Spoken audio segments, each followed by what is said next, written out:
Welcome to the Zapata brand. And now, your host, George Zapata. In boxing, they always say when you're thinking about retiring, you're retired. Right. Were you thinking about it, or were you just like, boy, we're getting close to the end here. I'm fighting every single year. I fought every single year from my high school to my college to now. Did that mess with you? You know what I mean? Like it had to. And why I say that is because at some point, even the toughest guys break a little bit. Oh God, please, come on. Listen, it was so physical, George. If I was a first rounder, I would have played like 3 years and been like, I'm done. Like, you know what I mean? Because it was grueling. Like it was physically grueling and it was mentally grueling. You know, and it was. Who wants to beat up your body like that? Like, you know, we had practice, we had hit and practice. Like, you know, nobody was a hit and practice. And at a time when it was everything was, and it was everybody, all go. the nutrition, they didn't have nutritionists, they didn't have this, they didn't have that. I mean, you were on your own. Isn't that amazing? Like, you look at it now. I mean, you know, when we were in Cincinnati, like guys didn't like now they have their facilities are unbelievable. Like facilities we were at, I mean, our eyes used to burn. There was like cans next door, like these big barrels. I don't know if they were toxic or what. We were in this it was industrial park, and you go and there's our facility, and it was okay. And then before I got there, San Diego? No, in Cincinnati. Oh, okay. Before I got there, they were like, dude, you should have seen. They called it Spinney Fieldhouse. They said you should have seen this before you came. There was like it was horrible. The locker rooms were okay. It was decent, but it wasn't a recruiting tool like it is now. Like it was nothing. You know what I mean? And so the guys in Cincinnati were close because we called it. It wasn't a shit organization, but it was like it wasn't as nice as some of the other places. Yeah, and like it was the dollar store. Yeah, it was kind of like the dollar store. So we stuck together. So after the season, when we had so you would have your meeting at the end. You'd have the end of the season, you would come for your meeting, and then the coach would have the final say there. Dude, there was guys that had their cars running that couldn't get out of Cincinnati fast enough. Like I'm going home, you know, this and that. And I mean, and they were out of there. Nobody stayed for the summers in Cincinnati. So that must mean why they were such a bad team for all those years. I mean, you don't. You got to put money back in. You got to put Absolutely. money back into the organization. Absolutely. You can't just keep pulling it out. The best organization I was at, and I only played a year, was with the Rooney family. I mean, to me, it's like Steelers, like close to here. Like the Rooney family is the only family that did things with families. I mean, they would have parties and you'd have your kids and, you know, everybody like they did. Like the other teams didn't do that. I mean, the other teams didn't bring you back in. They didn't have a lot of things for your team. You almost had to do it yourselves. You know what I mean? And then you would do it by position because you were close to. You hung out with the defensive backs, these guys, you know. Right. But we didn't hang out with the linemen or this and that. And it went by groups. You know, we would go bowling, all the DBs. You know, we thought we were hot shit one time. Everybody buy bowling balls and shoes, and we're having, you know, and competitive as ever. You know, Dishman and Bubba, like we're going at it. Like who's the best bowler and talking shit all the time and everything. So we had to kind of do things on our own. But when I got to Pittsburgh, they did a lot of family things, and I really wished that I would have played there a lot longer. I just thought it was the Rooney family was just. And that was your last year, right there. That was my last year. You retire there, and what did you kind of? So were there nights where you said, "Oh shit, it's over now"? It's an ego. I mean, it's somebody telling you that you're not good enough, and you're on the highest of high, and you know everywhere you go, people are. I said it should be the opposite of where they do it. Like when you're playing, everybody gives you free meals, or once you hear it, gives you free this or do this, and then when you're done playing, nobody gives you anything. It should be the other way around because that's when you need it. You know what I mean? And it's like being the highest of highest and then going the lowest of lows. You think you're a failure, or and that's how an athlete thinks. Your mind and those top athletes and a lot of athletes are very now there's coaches. They have mental coaches. They're you know what I mean? It just you fight you talk about mental toughness. I mean That's the difference sometimes of some guys. Some guys can play. There's a lot of guys that can play. There's a lot of guys that can't handle mentally. So how long does it take you to, I guess, kind of decompress and be like, okay, this is going to be my new life? Yeah. Did you ever think of coaching? I didn't because at the time I could have because I was a quarterback. Like I said, Greg Williams was one of my closest friends was a coach for me. Like, I didn't want to because the money wasn't what it is like now. Like, our college coaches were making like $60,000 and they're on the road all the time. I'm like, screw that. I'm not freaking going to put that much time in for that much money. You know, now being that, I was a little bit later when I did these camps with Football University. I did with NFL coaches, ex-NFL players, and we did about 25 all around the country. Oh yeah, I remember that. I remember you told me you were going to Hawaii. That was, that was a good thing. That was kind of a thing that kind of gets you back. We made some decent money. But it was a blow because it gave you, like, that's how you kind of got back in, because that's all, not that that's all we knew, but we knew it very well. So I can go teach a kid because I'm, you know what I mean? Because I know the ins and outs. And they loved it and we loved it, but you couldn't do that forever, But then by the time I went to get a coach, it was kind of a little bit late, you know what I mean? I couldn't afford to, went through a divorce, couldn't afford to leave my kids because at that time, like, I would have went right down with Coach Saban. Like, anybody that coaches with Coach Saban comes out, like, that's, you're the shit. And I just couldn't afford to go somewhere for nothing and be down there, for free. Now, I tried it in West Virginia, but Coach Brown, the coach there now, and the Dana Holgerson. I talked to both of them and didn't get a sniff. Here I am, a Hall of Famer, 10-year NFL. I can't even go there and work for free. They wouldn't even put me on staff for free. Like, I couldn't even. And this is after. This is after I'm done. Wow. I'm like, what the hell? Like, other guys, Mike Vrabel goes to Ohio State. He's the linebacker coach. Yeah. Like, Mike was my teammate in Pittsburgh. Good guy, but I'm like, I know just as much. I ran stuff, but just didn't get that opportunity. And then I just turned away from it. I tried it for a little bit, and I'm like, that's it. I've coached high school for over 20 years now. So as I was getting this interview together, I asked a couple people some things, and one of the things that came up a lot was your time in Pittsburgh, or time at West Virginia, and you come back yearly. You go back yearly. Did you ever run into Pat McAfee? Yeah, I don't know him real well, and saw him coming out. We'd be downtown, and Morgantown's a pretty unique place. And Morgantown is a party. And I remember being out late, and we, I was a fan of his, you know what I mean? Because I'm a West Virginia. Anybody who plays there, seems like a good guy, real good, a very eccentric guy. You know what I mean? And we were at a bar, like me and my buddy, and it was towards the tail. I don't know how, I was in my 40s maybe. I'm sitting there, me and my buddy. It's like 2, 3 in the morning. I'm like, what are we doing down here in town? Old, and all of a sudden, this door from this bar comes open, and this guy, these two guys have this guy dragging him out there, and I goes, hey, that's Pat McAfee. He was a little crazy, but the guy's done, unbelievable for himself. He speaks his mind. He's just, that is hard to do now. Oh my God! In this hard social media, do. Yeah, he's done and very, he's done very well. But he helps out. He's, I know he's a great guy. He's a little out there, but he does a lot more good than you think, than you hear. So, do you have any regrets? And that could be NFL, college. Any regrets? Now, look, the cliche is, I got no regrets. No, I have a few. Yeah. I was very fortunate to be very talented, and that cliche, like, and I have the kids in high school now. There's a kid that's like so talented, but he doesn't work hard. So talented, he just it comes so natural. He doesn't work hard.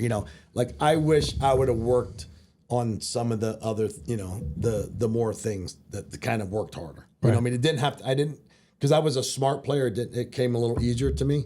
But like I had to fight through my size kind of thing. But I could have worked a little harder. Like that's the only thing to me, and that's what I try to tell these guys. Like, you can never be good enough, or you can never work hard enough. There's always somebody. Coach Curry said, "There's always someone better. There's always somebody working harder." That's my only regret. My only regret from West Virginia. I bleed blue and gold. I go down there now with my buddies, and I'm just. Like, I can go down there and live. I love Morgantown. I love the people in Morgantown are fantastic. I have a lot of great friends down there. And my only regret from West Virginia is losing to Notre Dame. We had a team that we could have beaten. We could have been national champs. And we went to that game, and that was our first big bowl game. We went down there to party. and they went down there to win a national championship. Coach Holtz didn't let him do anything, and they're like, Right. oh, he's not letting him come out, and we're like, oh, we're part, and then kind of get beat up a little bit, and Right. we kind of figure out. So my really good friend Ned Bullough is from not Easton, but right across Phillipsburg. And I play a lot of golf tournaments when we become good friends. Yep. And he was a linebacker at Notre Dame time. So we jar back and forth all the time, but he's a good buddy of mine. And that's my regret. Like, he has it over me. He'll wear his ring, and I'm like, well, what am I going to say? Nothing. We play golf, and he gives me a Notre Dame ball the very first hole, and I hit it out of bounds and OT. So I let it go. So we get on the first green, and I have my West Virginia marker. I put it down, and we make the putt for a birdie. So I said, all right, there you go. So the whole round we had to use the West Virginia. So I would kind of jar him, but no. But I mean, everybody has regrets. I mean, you can sit there in your life and go back, and I wish. Mm-hmm. I've had a great career. I've had a great life. I've been divorced, but Mary and I were good friends. I mean, she was a high school sweetheart of mine. She's a great mother. She always has. We were always on the same page. I didn't go through a bad divorce. We were always on the same page. My kids turned out great. I have 2 grandkids now. And like you said, my kids are my most important. I mean, when they were good athletes, 2 of them got my boys got scholarships. My girl was a good athlete, but she didn't play much, but she's doing very well now. And like, when someone comes up and says, oh my God, your son came up to a game and he runs up in the stands to say hello. Like, to me, that's more than getting back to the humbleness. Mm-hmm. Like, you know what I mean? Be grateful for what you have. I mean, there's a lot of things out there in cities and towns. I mean, a lot of hatred, a lot of this and that. I mean, just be humble. Be thankful for what you got. You might not have the money that this one has. You might not have the fame that this one has. But you got a big heart. You got a bigger heart than they have. You know what I mean? Yeah. It matters what's inside. And to me, that I fought that going through. I wish I would have made more money. I wish I would have did this. I would have wished I would have did this. But in the scheme of things, like, I have no regrets in life. Like, I have no enemies. I'm nice to everybody. You know what I mean? I don't let things bother me. I don't things people say what they think about me. They really don't know me. The real me. They might think what they think of years back if they knew me. The bottom line is I sleep good at night, so I don't have a lot of enemies, and I treat people the way I want to be treated. That's as simple as that. Yeah, and you've gone above and beyond just with me personally. I mean, you helped me through the divorce. Right. Most people didn't know that. You kind of steered me in the right direction. The one thing you said to me, which, you just said here, just be there for your kids. Absolutely. And that was one thing that always stuck in my head. Mm-hmm. Now, could I be there all the time? Because I work a lot. Right. I work a lot. Right. I'm what is it, 9 o'clock? Right. We're doing this podcast here at 9 o'clock. But at night. in the scheme of things, though, I always told you, like, unless you can't take care of your kids if you don't take care of yourself. So you got to get your own mind right through divorce and everything, and be very, because your ex-wife's going to be in your life for a long time. And you know what's funny? You didn't tell me. You told me later on. You just were like, "Hey, I knew it was over. I was just trying to get you through. Right. I'm just trying to get you through." You do a lot for the kids. You stay for the wrong reasons, and they can tell a lot of things. Your kids can tell a lot of things. I mean, my ex-wife is remarried. My daughter got married up in not New Hampshire, up in Maine. And we stayed in a big farmhouse. My ex-wife and her husband stayed in the down floor. Me and my girlfriend sat, like, we're all on together. I think once it gets to that point, it's good. Like, I just got remarried. Right. My ex-wife is dating a really good guy. Right. So it's good for the kids. It's good for the kids. And I was like, man, I don't know if I'd ever get to that point. Yeah. When we were talking, I mean, we were. I was like a year in. I'm the one that left. I'm the one that left, and I was, jealous of somebody because you don't want somebody to be around your kids. Yes. Like, I'm the. And then once my ex and I said, listen, you have one mom and one dad. You respect, my new wife or my new girlfriend or whatever. You respect them, but you only have one mom and one dad. Right. You know what I mean? I use that a lot with my kids too, and that's something that I was grateful for, to have your friendship during that time, because oh boy.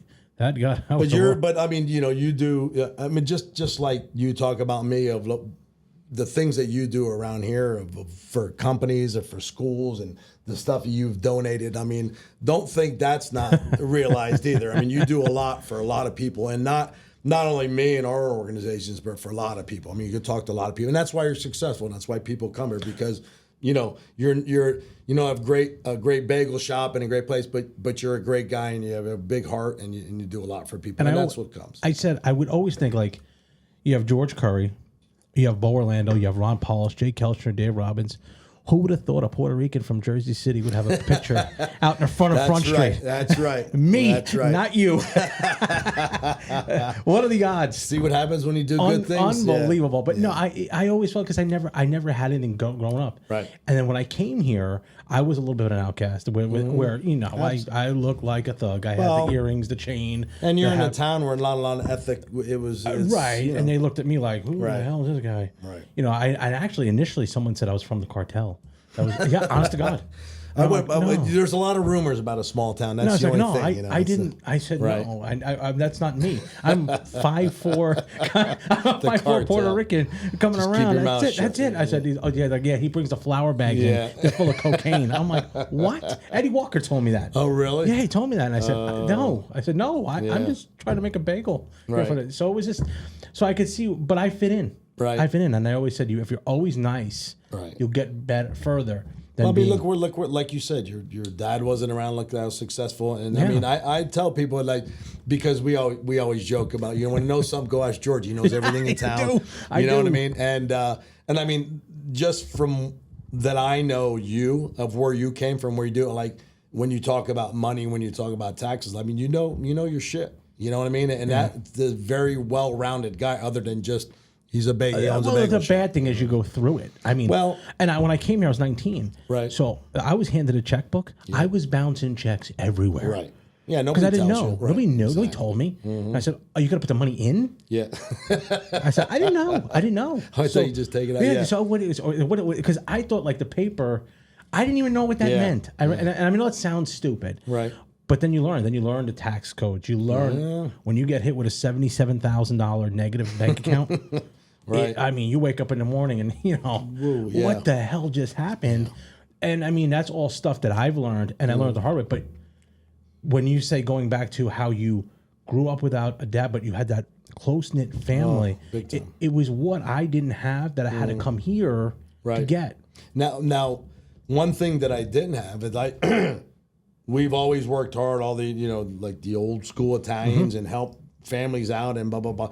But no one told us how to manage money. None of my cousins were multimillionaires. Is, hey, you should do this and that. So, my only regret is I would have did things different with my money, and I would have set things up, and I would have set my kids. But you know what? You go back to that. So your kids all went through college. They're all doing well. Mm-hmm. Now look at it, comes full circle. You're back in Berwick, athletic director. Right. You're which I thought you were perfect for the job. If you remember, I told you. Yeah, you told me I wasn't going to. Yeah, I said, don't you dare. Yeah. And you're like, well, I don't know. I said, I said, you're going to have the job. Shame on you. Yeah. It's kind of like not what I want. No, but trust me. I know. It was a great opportunity for you. Now that all of a sudden, think of it now. Here you are now reaping the benefits of the hard work you put in the NFL. Right. Your pension kicked in. Right. You could kind of take it easy a little bit. So yes, those aches and pains are there. Right. And they happen to everybody as they get older.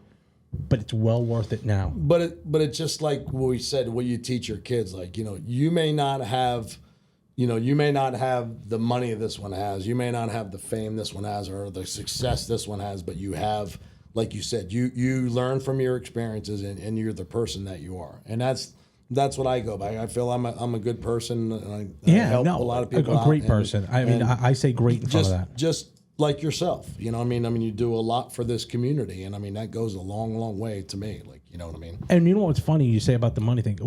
It's the same thing you said. I was never taught about, because we didn't have it. Oh my God. Didn't have it. I could remember, and I always tell the story. My mom smoked cigarettes, and she couldn't even afford a pack of cigarettes. She would go to the mall, and remember in the mall they used to have those sand mounds that you put the cigarette butts at? Yeah. Okay. My mom should take them and smoke the little ones and put them out just to get one cigarette. Wow. We had no money. Yeah. None. There's people probably watching this from high school that are girls that I used to wait till they come out the line to get change. And I was like, nah, I just don't want to eat my mom's shit. Yeah. I didn't have any money to buy it. Oh, didn't have any money. It's amazing that things. And all of a sudden you're here and you go, And then people, and I think I do have a little PTSD from that because Right. I'm not saying I'm cheap. Right. I just always worry that you there could don't be a wanna time right. something could happen and be like, hey, you got nowhere to turn. Yep. Nowhere to turn. And that's, and I mean, that's a really important thing. And you've, and you say, well, you've taught a lot. I mean, you have taught me stuff too, is coming here to how to treat people. Right. And hey, you want to treat this person really good. You've introduced me to a lot of good people that have got me a lot further here because I never thought I'd be in a position like this in my entire life. I'm doing a podcast. I never thought. I mean, I still own the bagel shop. I'm here every day. I'm here in about a couple of hours to bake. So it's not like I'm not Joe Rogan. Right, but this is what I want to do. Yeah. Look, before COVID, I could be out in front of that shop, and even when we closed for COVID, we sat right back here, the crossword Doing crew, the crossword every morning. because it was just something I love to do. Right. Now, do I have the time to do it now? Not as much. I don't. Right. But that is what I love to do. And it shows me that if you really want to do something, where you went to the NFL, that's what you want to do to get your life in there, you can really push to it and you can get through it. And I think that's conveying to the kids now, because my kids, they want to play for you guys. Right. And that was so important. When Landis, I hope Coach Cleaver can be there. He wants to play. I hope Bo is going to be there because he wanted Carm. Yeah. My kid loved Carm. He loved Carm. Guy, he said, "I hope Carm will be there that I could play for him." I mean, those people there, and that's all from Berwick. That's I think the biggest thing of today's kids, because it's different. Like they're all very different. But you have to have them buy in. You have to have the kids buy in. And losing, it's tough. CJ it's tough. Was huge for us. I never saw my kid as emotional as he was when CJ left. And, when CJ Curry left, that was hard for my kid. Absolutely. Because he and even Jackson. And Jackson knew him from basketball. Because, CJ's a kid who would go ref the basketball games on a Saturday, get yelled at by the parents, but still he's there and he was always teaching the kids. Even at halftime, he would talk to him and whatever. And Adam felt the same way. Yep. Adam felt was a kid who came in here, was a gym teacher. Right. Him and CJ worked well together. My kids loved those guys. I helped Adam get a job down in a great kid. And that's what I told their coaches down there. You know what I mean? I didn't want to see him go. I mean, I hated him, but his wife's doing going to be a doctor. And you're going to go there. Just like if your wife was a teacher. I called a couple of my buddies down there and said, look, this guy's not only a good guy, but he's a good coach. He's great with kids for your junior high. So that helped him kind of get his foot in the door. And believe it or not, he's going to start a podcast himself. Yeah. Is he really? Yeah, him and CJ, they were doing something together during COVID, which is where everyone started. No, he better coach because he's calling me a liar, because he didn't coach this year. No, my buddies were calling me. He is going. He didn't call. He's not going to coach this year? I don't think he's coaching this year. I think he's going to he's got to settle in a little bit. That doctor schedule is going to be. Now I don't know if they're having kids now. Are they? I don't think they'll probably have them for a while. I would think not. Yeah, you gotta. I don't think they're even married yet. But I mean, they're not married. No, they're not married. Okay, I thought they were married. So I don't know if they're. I think they're engaged, but they're down there living and he's teaching and she's. So how do we get back to the 80s in 2023? Well, I mean, maybe all right, it's a little different. Yeah. But how do we get back to where, we're respected? Well, I think you have to get, like, I say a lot of things of these kids different. There's a handful of kids. I said, to us, it meant something. Like, I don't know if it means as much to those kids as it means to us as coaches. Yeah. And as much as we did it. Like, it was the way. Like, it was the only way. It was Berg football. You know what I mean? And I don't know if you'll ever see that because there's so many other things for them to get involved with. The TikToks, the social media, this and that. I mean, they're so busy. I mean, if they would worry about like a sport and continue that or concentrate on that sport as well as they did in social media, you could see it back in the day. But here's where I go with that. There is no more off season for any sport. No. Okay. Absolutely. So how does a kid, and what would be your advice to me as a parent? If my kid's a decent athlete, but he wants to play basketball, football, boxing, wrestling. I think because there's so many sports that tie into one another. To me, defensive back, playing basketball, sliding, playing low, you do the same thing. Cut off a guy, make them turn on a dribble. DBs are the same things. You cut guys off. You make your speed turns. You turn. Very, very similar. That's how I played such good defense in basketball, because I was a good defensive back. You know what I mean? And I think they need to play them all. What I'm seeing as a trend is kids are going to one sport and they're playing the AAUs, and and by the time they get to high school, they're burnt out because you know as well as you do, you're all over the place in the summertime. How many times, like every weekend, you're going to a different place playing basketball. Let them be a kid. You know what I mean? I can understand a tournament here and there, but I mean, holy Christ! I mean, let these guys run around with their friends. I mean, you know what I mean? Let them be kids. They're too serious at a young age, and they're not good enough to be that focused. Like as they get older, if they get into high school and then they want to go to one sport, that's one thing. But as youth, like these guys, you're playing Little League baseball, and we just had guys go to a basketball game. You know what I mean? Like from our junior high guys. You know what I mean? And like. It's crazy to me. I mean, it's too much for kids. I mean, I think it's too much. So that we brought that up about the AAU tournaments and whatnot. I think I briefly told you about my incident down there. Yeah. Isn't that the issue? There, you have coaches, parents, trickling all that nonsense to the kids. Then they become the jerk on the field, the kids that the chip on their shoulder. So how do you fix the coach to the parent? How do you fix that disconnect? Well, here's my take on AAU basketball or whatever, volleyball or whatever they're gonna go. Most of those kids, baseball and basketball, how many times have your kid had a practice with AAUs? Zero.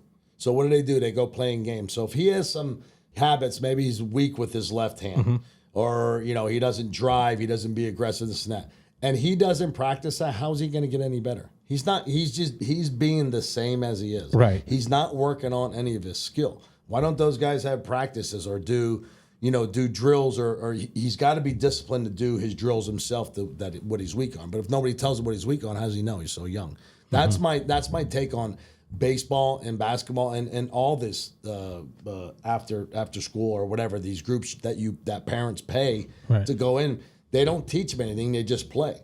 So what is that? You're not really getting that much better. It's every time I turn around, there's a new thing going on, and I'm not okay. If you're a let's just say for Bill Parcells or something, and you have a camp, you're a George Curry, you have a camp. Those George Curry camps with Ron Paulus and that. You are doing drills. Oh, that's all you do. That's what you're doing. He's showing you the fundamentals. The camp that we went to. Bo, I've never seen, and by the way, he owes me a phone call.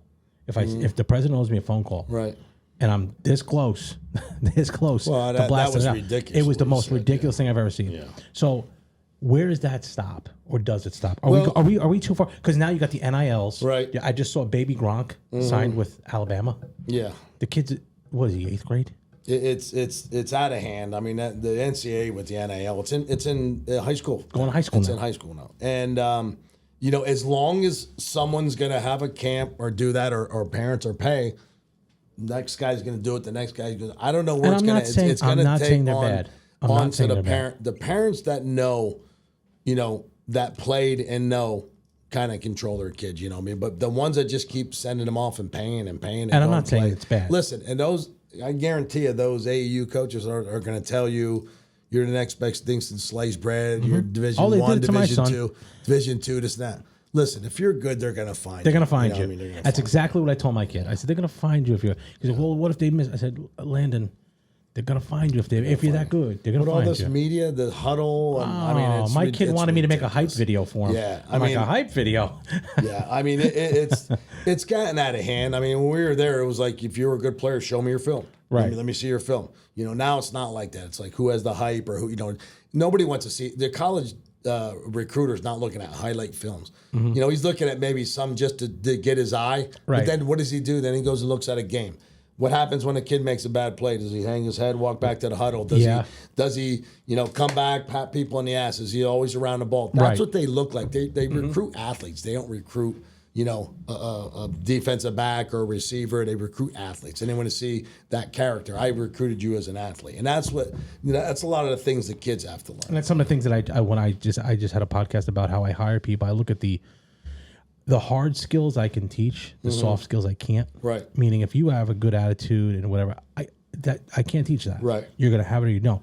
But the other skills, the making a bagel and stuff, I could teach that. That's easy. Right. So if I could take that and put it somewhere, I'm good. Absolutely. And I'm knock on wood. I have two very good girls now that are they can do that for me. So we're pretty comfortable there. Right. So as I wrap up now, I go through a little thing called word association, but not word association. Give me a little something more, as to who they are. And they're going to be people, present, past. But now they could have impacted your life bad. Either or. Hey. If I start with Buddy Shit Ryan. happens, yeah. Okay. Yeah. So let's go first with Al Del Greco. Al Del Greco, a great friend. Our kids were the same age growing up together. We became very close. Just a sincere guy, like great kicker, great golfer, but most of all, he's a better person. He's Al's just the best. Okay, Warren Moon. Warren Moon, very quiet, very classy guy. He didn't put his all his thing out in the media, and he was very, very quiet when he did. He only talked to a couple guys, but handled on the field, he was just a classy guy. And Junior Seau. Junior was just a freak. I mean, Junior was a friendly guy, but Junie was just 250, can run sideline to sideline. I just call him a freak. I mean, you don't see many guys like that. Okay, Buddy Ryan. Buddy Ryan was a prick, but he made you play like we said. It wasn't like your parents are coming this and that. I mean, you grew up as a man. You either stuck your nose in the ground and worked harder to do something, or you went somewhere else. And he was tough, but he made you play. Okay, Bubba McDowell.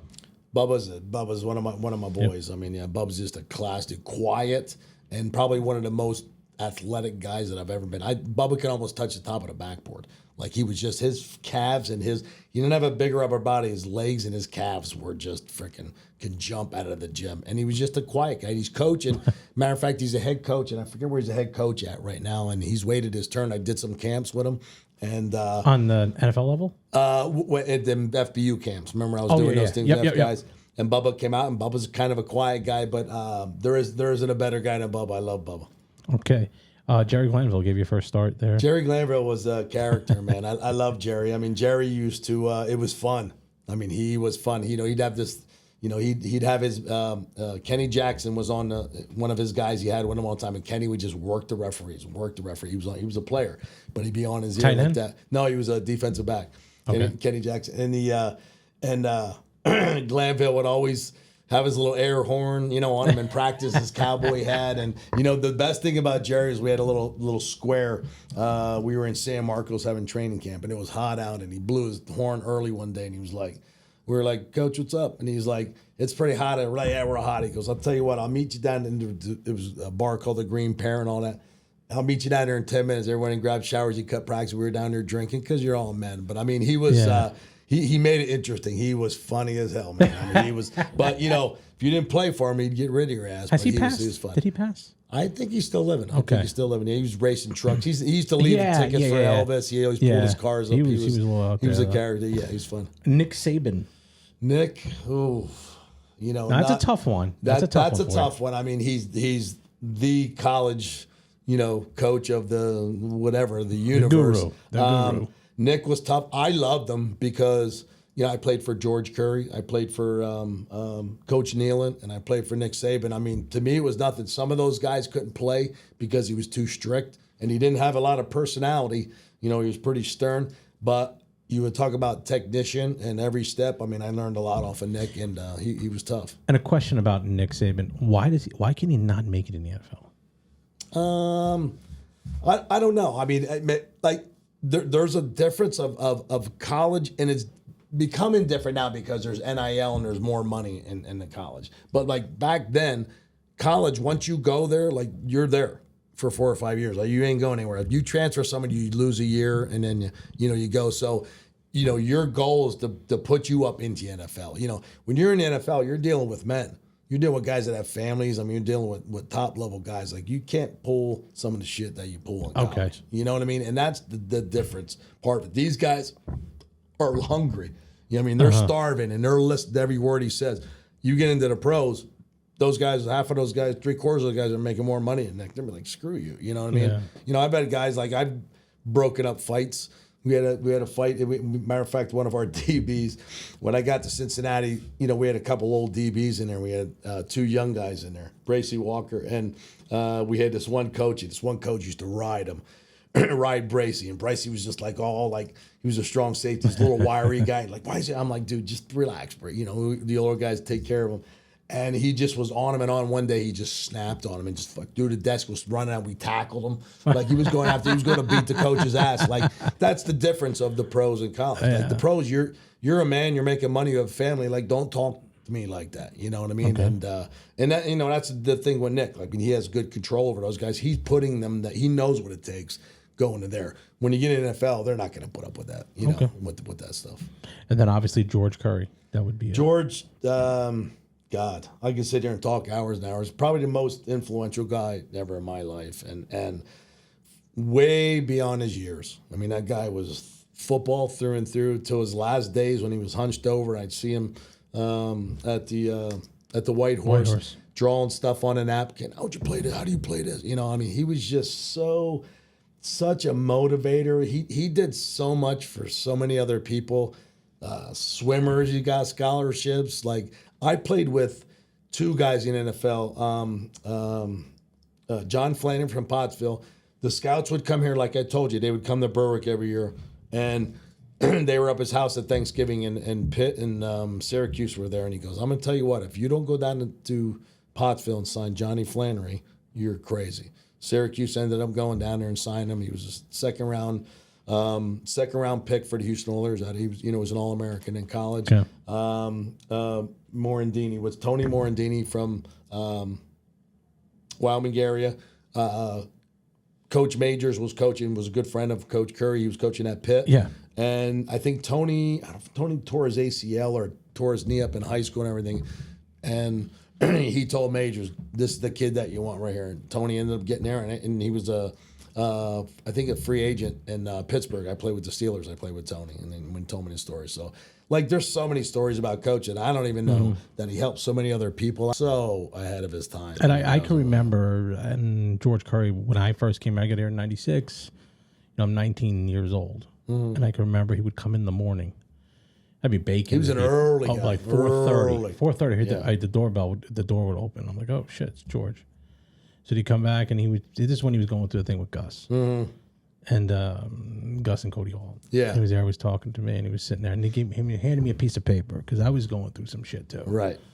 And he handed me a piece of paper, and it was a quote, and it said, "A real man is one who could build a firm foundation with the bricks thrown at him." I was like, oh shit. He's like, so just, put that. And I had it in my office for years. Yeah. For years. And there was something about him as an aura. There's definitely an aura. Oh my God. When he comes into the room, there's definitely an aura. And he knows that that's the alpha male in the room. Oh my God. When he comes in. But there's something about the way he talks to you. Because you know what? Sometimes as coaches too, you have to be a psychologist, a therapist, and talk. And the ones you could push the right buttons. Right. And the ones you can't.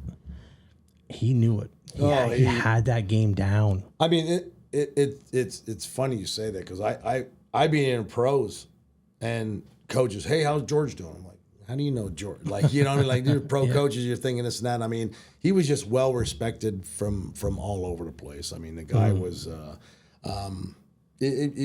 mentor. I can't say enough about the guy. Like like you said, having regrets. My only regret is I never got to coach with him. I never, because I was always playing, or I was coaching my kids down Liberty. I got to coach again. We scrimmaged them. We got to scrimmage when I was down Liberty. We would set up a scrimmage because I knew coach. But I never got to coach with him. And that's like I had asked Keith Seeley, and I asked Mike Bennett. I'd say, like, what was it like? What was it like coaching? Like, I would love to pick his brain. Like, when I first got the job and I hired Carm, and we'd be down the field house, like, I would never think that I would be the last one out of that field, out of his office, locking up the field like me. Here you know what I mean? Like that's George Curry's job. Yep. Like, and I always, it's even to this day, like when I'm the last one going out, like soccer games, everybody's out and I'm locking the gate and I drive out, his pictures on the, you know, in the field house as the gate, you go out.